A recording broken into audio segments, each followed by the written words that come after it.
ಕುಮಾರಣ್ಣವರು ಬೆಳಗ್ಗೆ 7:15ನೇ ಹೊರಟು ನನಗಿನ ಮುಂಚೆನೆ ಬಂದ್ಬಿಟ್ಟಿದ್ದಾರೆ ಅವರು. ಇಂತಹ ಒಂದು ಕಾರ್ಯಕ್ರಮ ಆಗಾಗ ಇಲ್ಲಿ ನಡೀತಾ ಇರ್ತಕ್ಕಂಥದ್ದನ್ನು ನಾವು ಕಂಡಿದ್ದೇವೆ ಹಿಂದೆ ಕೂಡ. ಆದರೆ ಇಂದು ವಿಶೇಷವಾಗಿ ವಿಶ್ವವಿದ್ಯಾನಿಲಯ ಅಸ್ತಿತ್ವಕ್ಕೆ ಬಂದ ಗಳಿಗೆಗೂ ಅದರ ನೆನಪಿಗಾಗಿ ಹಮ್ಮಿಕೊಂಡಂಥ ಒಂದು ಕಾರ್ಯಕ್ರಮ. ಕುಮಾರಣ್ಣವರು ಮಾತನಾಡ್ತಾ ಹೇಳಿದರು, ನಮ್ಮ ದೇಶದಲ್ಲಿ ಇರ್ತಕ್ಕಂಥ ಜನಸಂಖ್ಯೆಯಲ್ಲಿ 65%ಗಿನ್ನ ಹೆಚ್ಚಿನ ಜನಗಳು ಇವತ್ತಿಗೂ ಕೂಡ ಹಳ್ಳಿಗಳಲ್ಲೇ ವಾಸ ಮಾಡ್ತಾ ಇದ್ದಾರೆ. ಅದಕ್ಕೆ ನಮ್ಮ ಮಹಾತ್ಮ ಗಾಂಧೀಜಿಯವರು ಹೇಳಿದರು, ಇಂಡಿಯಾ ಲಿವ್ಸ್ ಇನ್ ಕಾಟೇಜಸ್, ಅಂದರೆ ರೂರಲ್ ಏರಿಯಾ, ಹಳ್ಳಿಗಳಲ್ಲಿ ವಾಸ ಮಾಡ್ತಾ ಇರ್ತಕ್ಕಂಥದ್ದು. ವಿವೇಕಾನಂದರು ಹೇಳಿದರು, ಇಂಡಿಯಾ ಬ್ರೀತ್ಸ್ ಥ್ರೂ ವಿಲೇಜಸ್ ಅಂತ. ಉಸಿರಾಡ್ತಾ ಇರ್ತಕ್ಕಂಥದ್ದೇ ಭಾರತ ಹಳ್ಳಿಗಳ ಮುಖಾಂತರ. ಈ ಎರಡು ಮಾತುಗಳು ಯಾಕಾಗಿ, ಹಳ್ಳಿಗಳು ಉಳಿದ್ರೆ ನಮ್ಮ ಭಾರತ ಉಳಿಯುತ್ತೆ. ಹಳ್ಳಿಗಳೇನಾದರೂ ಅಳಿದ್ರೆ, ಹಳ್ಳಿಗಳು ಉಳಿಯೋದು ಅಂತಂದ್ರೆ ಹಳ್ಳಿಗಳಲ್ಲಿರ್ತಕ್ಕಂಥ ಜನಗಳ ಬದುಕು, ನಮ್ಮ ರೈತರ ಬದುಕು ತುಂಬ ಚೆನ್ನಾಗಿದ್ದದ್ದೇ ಆದರೆ ನಮ್ಮ ದೇಶ ನಗ್ನಗ್ತಾ ಇರ್ತದೆ.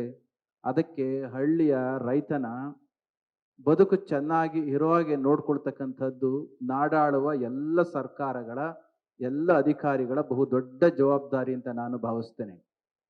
ಇವತ್ತು ಒಂದು ದೇಶದ ಹಿರಿಮೆಯನ್ನು ಅಳಿಲಿಕ್ಕೋಸ್ಕರ, ಅದು ಸೈನ್ಸ್ ಇರ್ಬೋದು, ಟೆಕ್ನಾಲಜಿ ಇರ್ಬೋದು, ಬಯೋಟೆಕ್ನಾಲಜಿ ಇರ್ಬೋದು, ಬೇರೆ ಬೇರೆ ಏನೇ ಇದ್ರೂ ಕೂಡ ಈ ದೇಶದ ಆರ್ಥಿಕತೆ ಎಷ್ಟು ದೊಡ್ಡದಿದೆ ಅಂತ ನೋಡ್ತಾರೆ. ಇವತ್ತಿಗೂ ಕೂಡ ಹಳ್ಳಿಗಳಲ್ಲಿ ಎಷ್ಟು ಶ್ರೀಮಂತ ಅಂತ ನೋಡೋ ಹಾಗೆ ಜಾಗತಿಕ ಮಟ್ಟದಲ್ಲಿ ದೇಶಗಳನ್ನ ಅಳಿಬೇಕು ಅಂತಂದ್ರೆ ಎಲ್ಲವನ್ನು ಕೂಡ ಕೂಡಿಟ್ಟು ಕೊನೆಗೆ ಈ ದೇಶದ ಆರ್ಥಿಕ ಸೈಜ್ ಆಫ್ ಎಕಾನಮಿ ಎಷ್ಟಿದೆ, ಯಾವುದೋ ಒಂದು ಸ್ಥಾನದಲ್ಲಿದ್ದಂತಹ ನಮ್ಮ ದೇಶದ ಇಕಾನಮಿ ಈಗ 4ನೇ ಪ್ಲೇಸಿಗೆ ಬಂದಿರತಕ್ಕಂಥ ಈ ಗಳಿಗೆಯಲ್ಲಿ ಸುಮಾರು $4.25 ಟ್ರಿಲಿಯನ್ ಅಷ್ಟು ಸೈಜ್ ಆಫ್ ಎಕಾನಮಿ ಉಳ್ಳಂತ ನಮ್ಮ ದೇಶದಲ್ಲಿ ಒಂದು 3-4 ಭಾಗಗಳನ್ನು ಮಾಡಿದ್ರೆ, to the total contribution of the economy ಒಂದು 3 ಭಾಗಗಳನ್ನ ಮಾಡ್ಕೊಳ್ಳಿ. ಒಂದು ಸರ್ವಿಸ್ ಸೆಕ್ಟರ್, ಸೇವಾ ವಲಯ. ಇನ್ನೊಂದು ಕುಮಾರಣ್ಣವರು ನಿರ್ವಹಿಸ್ತಾ ಇರ್ತಕ್ಕಂಥ ಮ್ಯಾನುಫ್ಯಾಕ್ಚರಿಂಗ್ ಸೆಕ್ಟರ್, ಬಹುದೊಡ್ಡ ವಲಯ ಅದು. ಮತ್ತು ಇನ್ನೊಂದು ಅಗ್ರಿಕಲ್ಚರ್ ವಲಯ. ಈ ಅಗ್ರಿಕಲ್ಚರ್ ಒಂದಾಗ ತೋಟಗಾರಿಕೆ, ಅದು ಇದು ಎಲ್ಲವೂ ಕೂಡ ಅಲ್ಲಿಗೆ ಬಂದು ಬೀಳುತ್ತೆ.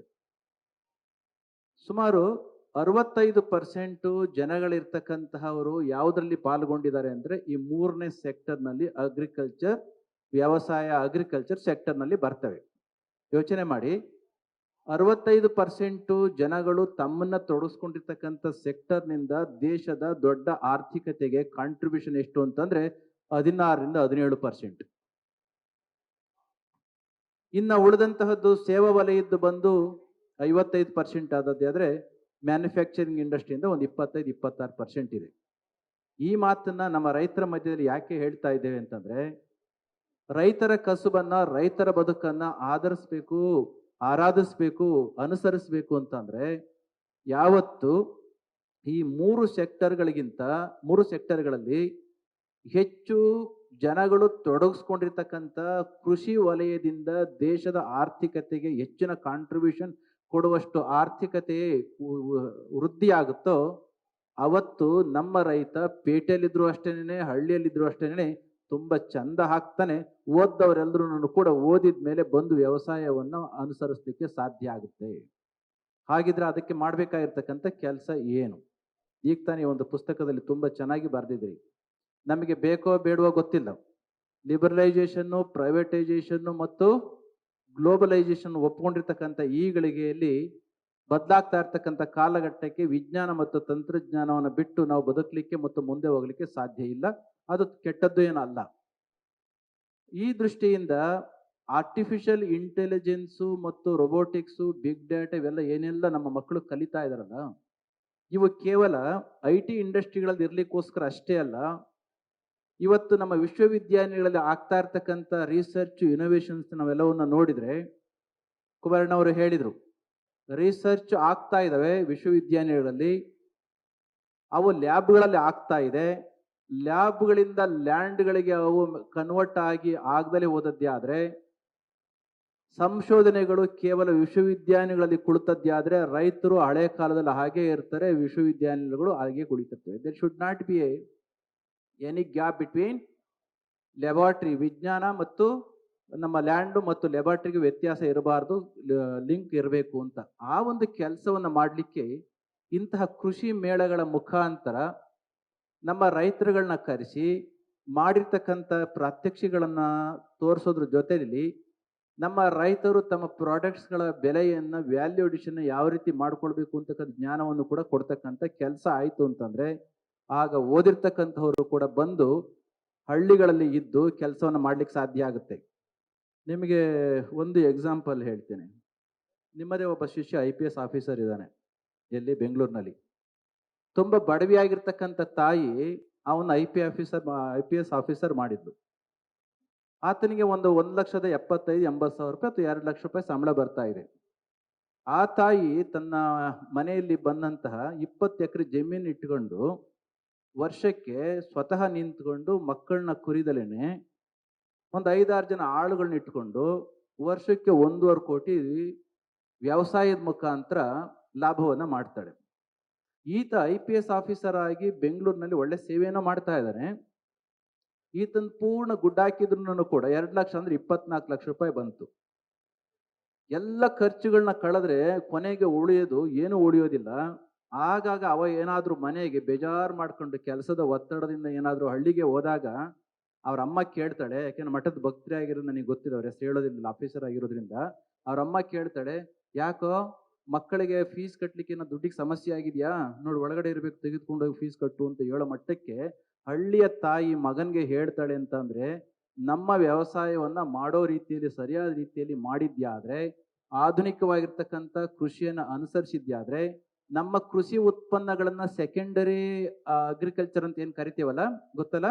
ಸೆಕೆಂಡರಿ ಅಗ್ರಿಕಲ್ಚರ್ ಅಂತಂದ್ರೆ ಒಂದು ಉತ್ಪನ್ನವನ್ನ ಮಾಡ್ಲಿಕ್ಕೆ 5-6 ತಿಂಗಳು 7-8 ತಿಂಗಳು ನಾವು ಕಷ್ಟ ಬೀಳ್ತೇವೆ. ಆ ನಂತರದಲ್ಲಿ ಇನ್ನೊಂದು 15 ದಿನ ನಾವು ಕಷ್ಟ ಬಿದ್ದದ್ದೇ ಆದ್ರೆ ಏನು ನಮಗೆ ಹಣ ಬರ್ತದಲ್ಲ, 9 ತಿಂಗಳಿಗೆ 1 ಕೆಜಿಗೆ ಒಂದು 150 ರೂಪಾಯಿ ಬಂತು ಅಂದ್ರೆ ಇನ್ನೊಂದು 15 ದಿನ ನಾವು ಟೆಕ್ನಾಲಜಿಯನ್ನು ಉಪಯೋಗಿಸಿಕೊಂಡು ಆ ಪ್ರಾಡಕ್ಟ್ಸ್ನ ನಾವೇನೇ ಅದಕ್ಕೆ ವ್ಯಾಲ್ಯೂ ಅಡಿಷನ್ ಮಾಡ್ತಕ್ಕಂಥ ಕೆಲಸವನ್ನ ಮಾಡಿದ್ದೆ ಆದ್ರೆ ಅದರ 3-4 ಪಟ್ಟು ಹಣ ನಮಗೆ ಬರ್ತದೆ. ಆದ್ರೆ ದುರಾದೃಷ್ಟ ನಮಗೆ ಕಷ್ಟ ಬಿದ್ದು ದುಡಿಯೋದು ಗೊತ್ತ ಅಷ್ಟೇ ಹೊರತು, ಹಾರ್ಡ್ ವರ್ಕ್ ಅಷ್ಟೇ ಗೊತ್ತೇ ಹೊರತು ಸಾಫ್ಟ್ ಸ್ಕಿಲ್ಸ್ ನಮಗೆ ಗೊತ್ತಿಲ್ಲ. ಅದನ್ನ ನೀವು ಹೇಳಿದ್ರಿ. ಸಾಫ್ಟ್ ಸ್ಕಿಲ್ಸ್ ಅಂತ ಅವ್ರು ಏನ್ ಹೇಳಿದ್ರಲ್ಲ ಕುಮಾರಣ್ಣವರು, ಈ ಸಾಫ್ಟ್ ಸ್ಕಿಲ್ಸ್ ಗಳನ್ನ ನಮ್ಮ ಮಕ್ಕಳಿಗೆ ಹಾರ್ಡ್ ಸ್ಕಿಲ್ಗಳ ಜೊತೆನಲ್ಲಿ ನಾವು ಕಲಿಸಿಕೊಟ್ಟದ್ದೇ ಆದ್ರೆ ಆಗ ನಮ್ಮ ರೈತರ ಬದುಕು ಖಂಡಿತ ಇಂಪ್ರೂವ್ ಆಗುತ್ತೆ. ಜೊತೆಯಲ್ಲಿ ನಮ್ಮ ಮಂಡ್ಯದಲ್ಲಿ ಒಂದು ಮಾತು ಚಿಕ್ಕ ವಯಸ್ಸಿನಿಂದ ಹೇಗೋ ಬಂದ್ಬಿಟ್ಟಿದೆ, ಮಂಡಿ ಉದ್ದ ಕಬ್ಬು ಬರೋ ಹೊತ್ತಿಗೆ, ಬೆಳೆ ಬರೋ ಹೊತ್ತಿಗೆ ಎದೆ ಯುದ್ಧ ಸಾಲ ಮಾಡ್ಕೊಂಡಿರ್ತಾರೆ ಅಂತ. ಅದು ಯಾಕಾಗಿ ಮಾಡಿದ್ರೋ ಗೊತ್ತಿಲ್ಲ. ಇನ್ಮೇಲಾದ್ರೂ ನಾವು ಮಂಡಿ ಉದ್ದ ಸಾಲ ಬೇಕಾದ್ರೆ ಒಂದಿಷ್ಟು ಇತ್ಕೊಳ್ಳಿ, ಆದ್ರೆ ಎದೆ ಉದ್ದ ಆದಾಯ ಬರೋ ಮಟ್ಟಕ್ಕೆ ಮಾಡಿಕೊಂಡು ಕಣ್ಕಾಲು ಉದ್ದಕ್ಕೋ ಮಂಡಿ ಉದ್ದಕ್ಕೋ ಒಂದಿಷ್ಟು ಸಾಲ ಮಾಡ್ಕೊಂಡು ಅದನ್ನ ತೀರಿಸುವಷ್ಟು ಇತಿಮಿತಿ ಒಳಗಡೆ ನಾವು ಅದನ್ನ ಮಾಡ್ಕೊಂಡದ್ದೇ ಆದ್ರೆ ನಮ್ಮ ಬದುಕು ಚೆನ್ನಾಗಿ ಇರ್ಲಿಕ್ಕೆ ಸಾಧ್ಯ ಆಗುತ್ತೆ. ಈ ಕಾರಣಕ್ಕೆ ಇತ್ತೀಚಿನ ವರ್ಷಗಳಲ್ಲಿ, ದಶಕಗಳಲ್ಲಿ ಕೃಷಿ ವಿಶ್ವವಿದ್ಯಾನಿಲಯಗಳು ಜಾಗತಿಕ ಹಂತದ ಟೆಕ್ನಾಲಜಿಗಳನ್ನ ರೂಢಿಸಿಕೊಂಡು ನಮ್ಮ ರೈತರುಗಳನ್ನ ಕರ್ಕೊಂಡು ಬಂದು ಆ ಟೆಕ್ನಾಲಜಿಯನ್ನು ಅವರಿಗೆ ತಿಳಿಸ್ತಕ್ಕಂಥ ಕೆಲಸವನ್ನ ಮಾಡ್ತಕ್ಕಂಥದ್ದು. ಹಿಂದೆ ಎಲ್ಲವನ್ನು ಕೂಡ ರೈತರೇ ಮಾಡಬೇಕಾಗಿತ್ತು. 100 ಜನ ಸೇರಿ ಮಾಡ್ತಕ್ಕಂಥ ರೈತರ ಕೆಲಸವನ್ನ ಈಗ ಮೆಕನೈಸ್ ಮಾಡಿಕೊಂಡು ಕೇವಲ ಒಂದು 3-4 ಜನಗಳು ಸೇರಿ ಆ ರೈತರ ಕೆಲಸವನ್ನು ಮಾಡ್ಲಿಕ್ಕೆ ಅವಕಾಶ ಇದೆ. ಇಂತೆಲ್ಲವನ್ನು ಕೂಡ ಟೆಕ್ನಾಲಜಿಯ ಟ್ರಾನ್ಸ್ಫರ್ ಮಾಡ್ತಕ್ಕಂಥ ಮತ್ತು ವ್ಯಾಲ್ಯೂ ಅಡಿಷನ್ ಮಾಡ್ತಕ್ಕಂಥ ಸೆಕೆಂಡರಿ ಅಗ್ರಿಕಲ್ಚರ್ ಅನ್ನ ನಮ್ಮ ಜನಪ್ರಿಯಗೊಳಿಸ್ಲಿಕ್ಕೋಸ್ಕರ ಈ ರೀತಿಯಾಗಿರ್ತಕ್ಕಂಥ ಹಲವಾರು ಕಾರ್ಯಕ್ರಮಗಳು ಹಲವಾರು ಕಡೆ ನಡೀತಾ ಇದ್ದಾವೆ. ಆ ಕಾರ್ಯಕ್ರಮಕ್ಕೆ ನಾವೆಲ್ಲರೂ ಕೂಡ ಮನಸ್ಸನ್ನ ಕೊಟ್ಟು ಆ ಕೆಲಸವನ್ನ ಮಾಡೋಣ.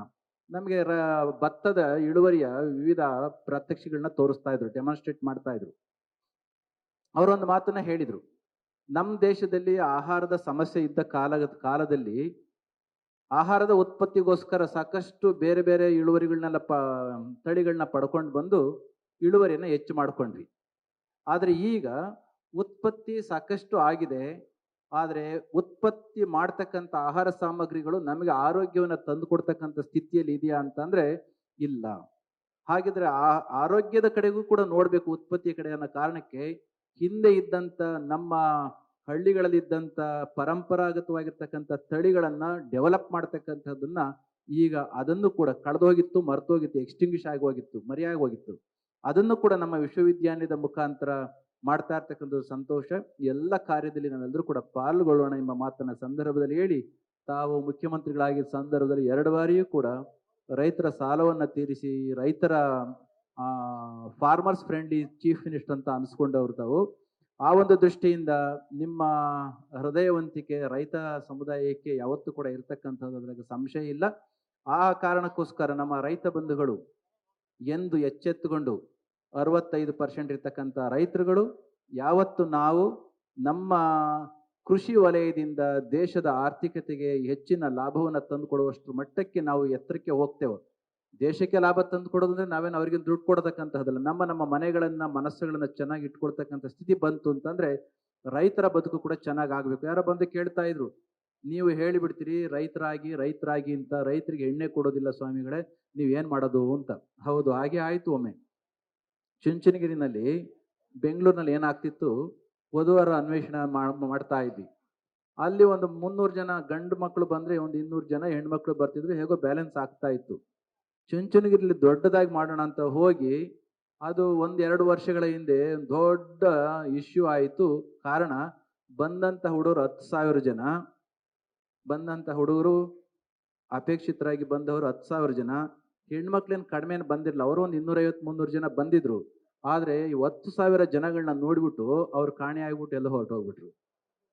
ಈ ದೃಷ್ಟಿಯಿಂದ ಏನೊಂದು ಭಾವನೆ ಇದೆಯಲ್ಲ, ವ್ಯವಸಾಯವನ್ನ ನಂಬಿಕೊಂಡಂತವರಿಗೆ ಹೆಣ್ಣುಗಳನ್ನ ಕೊಡಬಾರ್ದು ಅಂತಕ್ಕಂಥ ಒಂದು ಭಾವನೆ ಇದೆಯಲ್ಲ, ಅದು 1-2 ವರ್ಷ 3 ವರ್ಷ ಇರಬಹುದು. ಬರ್ತಾ ಇರ್ತಕ್ಕಂಥ ಆಧುನಿಕವಾಗಿರ್ತಕ್ಕಂಥ ತಂತ್ರಜ್ಞಾನವನ್ನು ಉಪಯೋಗಿಸಿಕೊಂಡು ನೀವು ಕೂಡ ಚೆನ್ನಾಗಿ ಸಾಫ್ಟ್ ಸ್ಕಿಲ್ಸ್ನ ಬಳಸ್ಕೊಂಡು ರೈತರಾದದ್ದೇ ಆದ್ರೆ, ಆಗ ನೋಡಿ ಬೆಂಗಳೂರಿನಂಥ ನಗರದಲ್ಲಿ ಕಾರ್ಬನ್ ಡೈಆಕ್ಸೈಡ್ ಕುಡ್ಕೊಂಡು ಶ್ವಾಸಕೋಶವನ್ನ ಹಾಳು ಮಾಡ್ಕೊಳ್ಳೋದಕ್ಕಿಂತ ಹಳ್ಳಿಗಳಲ್ಲಿ ಇದ್ದುಕೊಂಡು ಬದುಕನ್ನ ಚೆನ್ನಾಗಿ ಕಟ್ಟಿಕೊಳ್ಳತಕ್ಕಂಥವರ ಸಂಖ್ಯೆ, ವಿದ್ಯಾವಂತರ ಸಂಖ್ಯೆ ಜಾಸ್ತಿ ಆಗುತ್ತೆ.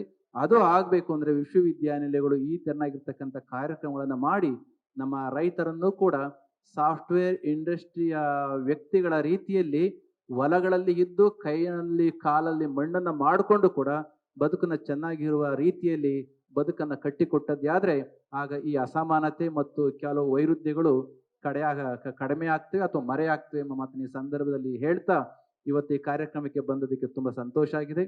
ಕುಮಾರಣ್ಣವರು ದೆಹಲಿಯಿಂದ ಇದೇ ಕಾರ್ಯಕ್ರಮಕ್ಕೆ ಬರಲೇಬೇಕು ಅಂತ ಹೇಳಿ ಕಾರ್ಯಕ್ರಮಕ್ಕೆ ಬಂದು ನಿಮ್ಮೆಲ್ಲರನ್ನು ಕೂಡ ಉದ್ದೇಶಿಸಿ ತುಂಬಾ ಚೆನ್ನಾಗಿ ಮಾತನಾಡಿದರೆ. ಸದಾ ರೈತರ ಪರವಾಗಿ ಮಿಡಿತಕ್ಕಂಥ ಹೃದಯ ಅದು. ಹಲವಾರು ವಿಚಾರಗಳನ್ನ ಇಲ್ಲಿ ಅವರು ಪ್ರಸ್ತಾಪ ಮಾಡಿದರೆ, ಆ ವಿಚಾರಗಳನ್ನ ತಾವೆಲ್ಲರೂ ಕೂಡ ಮನನ ಮಾಡ್ತಾ ಕಾಲಭೈರವೇಶ್ವರ ಸ್ವಾಮಿಯ ಕೃಪೆಗೆ ಪೂರ್ಣ ಕೃಪೆಗೆ ಪಾತ್ರ ಆಗ್ಬೇಕು ಅಂತ ಕೇಳ್ಕೊಳ್ತಾ ನನ್ನ ಮಾತು ಮುಗಿಸ್ತೇನೆ. ಜೈ ಶ್ರೀ ಗುರು.